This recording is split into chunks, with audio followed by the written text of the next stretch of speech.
Can you believe Charlie Chaplin actually lost a contest to his own look-alike? The idea of a look-alike contest is already intriguing, but when you add the legendary Charlie Chaplin to the mix, it becomes a truly fascinating topic. The iconic actor, director, and writer was known for his unique persona, which was a perfect blend of humor, wit, and charm. Chaplin's little tramp character, with its signature toothbrush mustache and bowler hat, is an instantly recognizable image that has become synonymous with silent comedy. The thought of someone else trying to emulate that persona is already amusing, but what if I told you that Chaplin himself participated in a look-alike contest, and he didn't even win? Imagine the comedy legend, dressed in his signature attire, walking into a room filled with people trying to impersonate him. The irony is almost too good to be true. Chaplin's decision to participate in the contest was likely a mix of curiosity and a desire to have some fun. After all, who wouldn't want to see a bunch of people trying to be you? But little did Chaplin know, he was in for a surprise. The contest was about to become a hilarious reflection of his own career, and the outcome would be both unexpected and entertaining. Charlie Chaplin faced an unexpected challenge in the contest, and it wasn't just the obvious difficulty of judging which look-alike was the most convincing. The real challenge came from the fact that Chaplin's own identity was so deeply ingrained in his persona that it was hard for people to separate the two. His iconic character, the little tramp, was more than just a costume or a set of mannerisms, it was an integral part of his being. And yet, despite being the original, Chaplin struggled to stand out in a crowd of people trying to be him. The humor in this situation is undeniable, and it's a testament to Chaplin's comedic genius that he was able to find the irony in it. As the competition heated up, Chaplin's reactions became more and more priceless. He was used to being the center of attention, but this time, he was just one of many.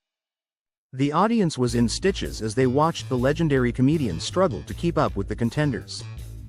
The contestants themselves were a mix of amateur impersonators and professional actors, all trying to out-Chaplin each other. Some were surprisingly good, while others were painfully bad.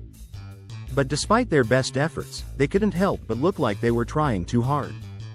Chaplin's own performance was, of course, flawless. He effortlessly embodied the spirit of the little tramp, but in the end, that might have been his downfall. The judges were looking for someone who could capture the essence of Chaplin's character, not the real deal. As the judges deliberated, the tension in the room grew. Chaplin was chatting with the contestants, laughing and joking, but you could sense a hint of competitiveness in the air. He was, after all, the master of comedy, and he wasn't used to being upstaged. The contestants were all having the time of their lives, but deep down, they knew they were in the presence of greatness. They were trying to emulate a legend, and that's no easy task. One by one, the contestants were eliminated, until only a few remained. Chaplin was still in the running, but you could tell he was getting anxious. He was used to being the one in control, but in this case, he was at the mercy of the judges. When the winner was finally announced, Chaplin's reaction was priceless. He looked like he'd just been robbed, and in a way, he had. The winner was a talented impersonator, but he wasn't the real deal. As Chaplin congratulated the winner, you could sense a mix of emotions in the air. He was happy for the guy, but deep down, he was also a little disappointed in himself. After all, who loses a look-alike contest to their own doppelganger?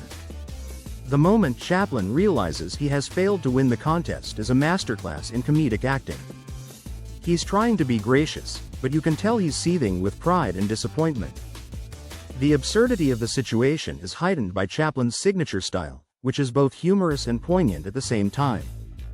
He's a comedic genius, and even in defeat, he's still able to make us laugh.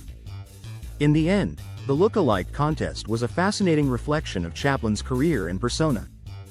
It showed us that even the most iconic figures can be humanized and that sometimes, even the greatest can fall victim to their own ego.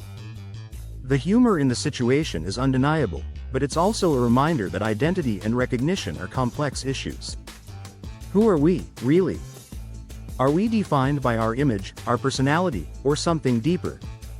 As we reflect on Charlie Chaplin's failed look-alike contest, we're reminded of the power of comedy to bring us together and make us laugh. And who knows, maybe one day, we'll see a remake of this hilarious event. Thanks for watching, and don't forget to comment below with your favorite Charlie Chaplin moments. If you want to see more classic comedy, be sure to check out our next video, where we explore the genius of Buster Keaton.